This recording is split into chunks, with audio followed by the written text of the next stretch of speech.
پاکستان جو ہے نا ایک ہائی ماؤنٹین انوائرمنٹ ہے اور یہ ایکولوجیکلی بہت ہی سینسٹیو ہے اور بہت ہی وائٹل ہے.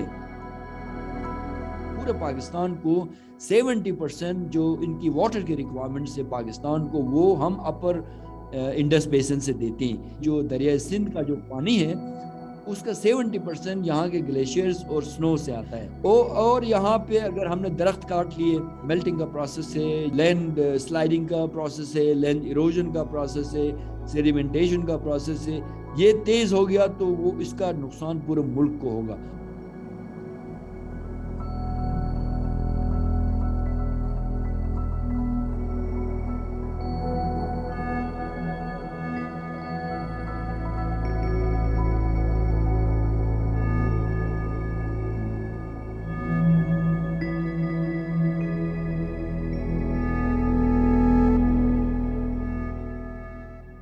میری جو ٹین ایج آپ 13 ایئر سے لے کے 16 ایئر کی جو میری لائف تھی نا وہ موسٹلی پہاڑوں پہ ہی گزری.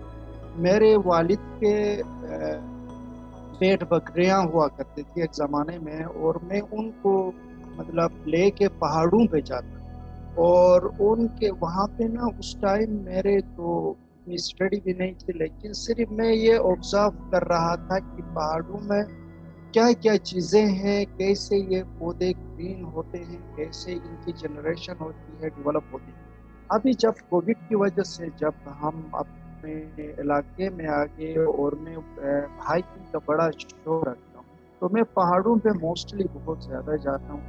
اپنی وہ چائلڈ ہوڈ اور اب کرنٹ جو سچویشن کو جب میں نے موازنہ کروایا تو میرے سامنے یہ رزلٹس آ گئے کہ ہمارے جو وائلڈ پلانٹس تھے وہ بالکل ہی ختم ہو رہے ہیں. اب ان کی کاس میں لوکل ہمارے جو بزرگوں سے بھی پوچھا اور خود بھی آبزرو کیا, تو اس کا جو پہلا ریزن یہ ہے کہ یہ ہمارے علاقے میں سردی بہت ہوتی. آگ جلانے کے لیے نا ایسا ووڈ کے لیے یہ یوز کرتے تھے, ان کی ڈیفورسٹریشن ہو رہی.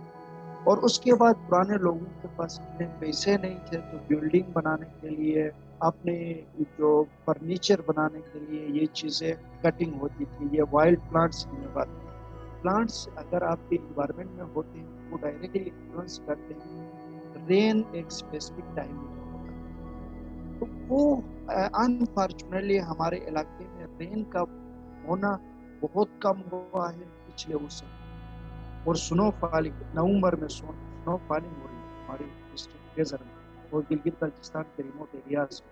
ابھی سنو فالنگ ہوتی ہی نہیں ہے, بہت کم, جس کی وجہ سے سردیوں میں پہاڑوں میں گرمی بہت ہوتی ہے. پلانٹ سوکھنے کا ان کا ایک رجحان بہت زیادہ ہوا ہے. اور تیسرا گراؤنڈ لیول واٹر کا نیچے جانا, یہ گلوبل وارمنگ اور کلائمیٹ ایشوز ہے, لیکن اس میں ڈیٹا اویلیبل نہیں ہے. کتنے پودے سوکھ رہے ہیں اور پودوں کے سوکھنے کا ریشیو کیا ہے, اور اس پہ پھر ہمیں ڈیٹیل اپنا ہی ڈیٹا نکالنا پڑے گا, ریسرچ اورینٹڈ ہوگا.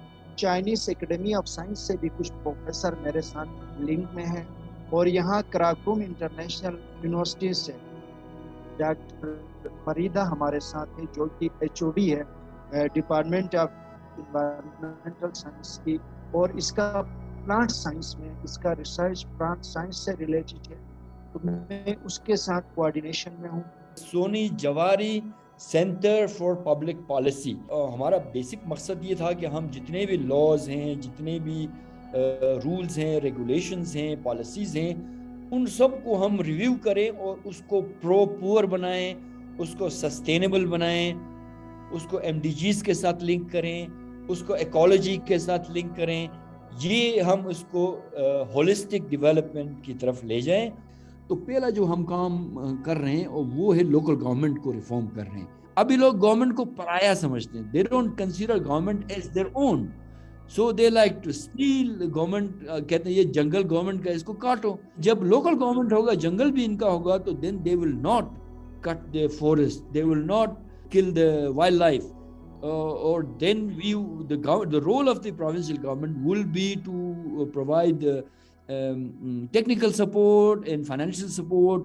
اور ہم یہ بھی کہہ رہے ہیں کہ لوکل گورنمنٹ اور پروونشل گورنمنٹ کے بیچ میں نا ایک فیئرنیس کے بیسس پہ نا ڈیولپمنٹ فنڈز جو ہے نا وہ تقسیم ہوں.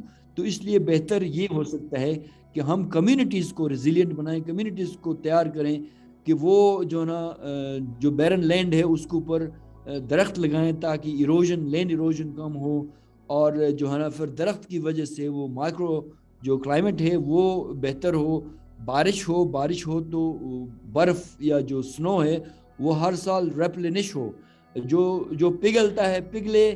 اور لیکن اسی طرح اگر ہم جو فورسٹ کور ہے, ٹری کور ہے, اس کو انکریز کریں گے تو پریسپیٹیشن بھی انکریز ہوگی.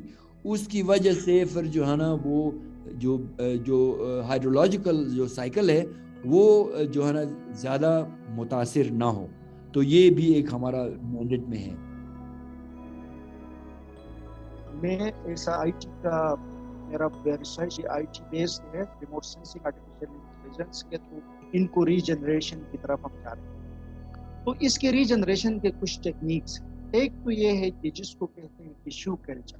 فار ایگزامپل وہ پلانٹس جو پہاڑوں میں ہے, ان کے اسٹیم سے کچھ ٹیشوز ہم اٹھائیں گے اور ان ٹیشوز کے اوپر ریسرچ کر لیں گے. کرنے کے بعد ان کی جو ٹیشوز کے اندر جو کوالٹیز ہے اسی بیس پہ ان کو ریجنریٹ کیا جا سکتا.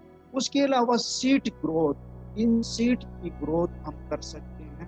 ان کے جو وہاں پہ پہاڑ میں جو جس طرح کا سوئل پرووائڈ ہوتا ہے اس طرح کا سوئل ہمیں اپنے کسی کھیت میں وہ سوئل پرووائڈ کر کے وہاں پہ ان کی سیڈ بیس ریجنریشن کرتے ہیں. اور اس کے علاوہ روٹس سے بھی یہ پلانٹس گروتھ, اور روٹ سے ان کی جنریشن, ایک پلانٹ کے روٹ سے دوسرے پلانٹ نکلتا ہے, یہ بھی ہمارے آبزرویشن میں آئی ہے. پلانٹس کے لیے واٹر اویلیبل ہو وہی روٹ سے جنریٹ ہوئی ہے. اس کے بعد وہ پہاڑی جو پودے ہیں ان کی کچھ کٹنگ ہوتی ہے, اسپیسیفک ان کے اسٹیم وغیرہ کی کٹنگ ہوتی ہے. تو یہ ساری ٹیکنیکس ہیں, ان کے بیس پہ ہم 1 بائی 1 چلے جائیں گے. اور اس کے بعد پھر ہم کسی لیول پہ آ کے پھر پالیسیز گورنمنٹ لیول پہ ہم امپلیمنٹ کروا سکتے ہیں کہ وائلڈ پلانٹ کٹنگ کرنے میں پابندی ہو سکتی ہے. اور میرے فیوچر پلان بھی یہی ہے کہ ہم ریموٹ بیس ٹیکنالوجی ہے, ان کے پیچھے ٹینکی لگی ہوئی ہے, اور ٹینکی کے اندر کیا ہوتا ہے واٹر وائلڈ پلانٹس کے سیڈس ڈالے جاتے ہیں 5-6 کلومیٹر کے ڈائی میٹر میں. اس کو اوپر لے کے جاتے ہیں اور وہ پلانٹ کے بیج کے ساتھ واٹر ڈراپ کرتے ہیں تو نیچے سے پلانٹ نکلنا سٹارٹ. ٹیکنالوجی کے حساب سے ہمیں اپ گریڈ ہونا چاہیے اور ہونا ہے اور ہونا پڑے گا. تو اب میں اس کے لیے ڈیٹا بھی بنا رہا ہوں, بچوں کو بھی موبلائز کر رہا ہوں. اور اس کو جب آپ ایک ویل آرگنائز انسٹیٹیوٹ بنائیں گے جو آئی ٹی بیس ایگریکلچر کی طرف ہو, گلوب AKRSP اور ان کے بعد کا میں نے وزٹ کرنا ہے. اور آئی ول کم with some funding as well as possible. If not, then we will know any international organization who are much sincere about climate change and who are much sincere about our mountain life. اور اگر ہم نہیں کریں گے تو ہم نسلوں کے لیے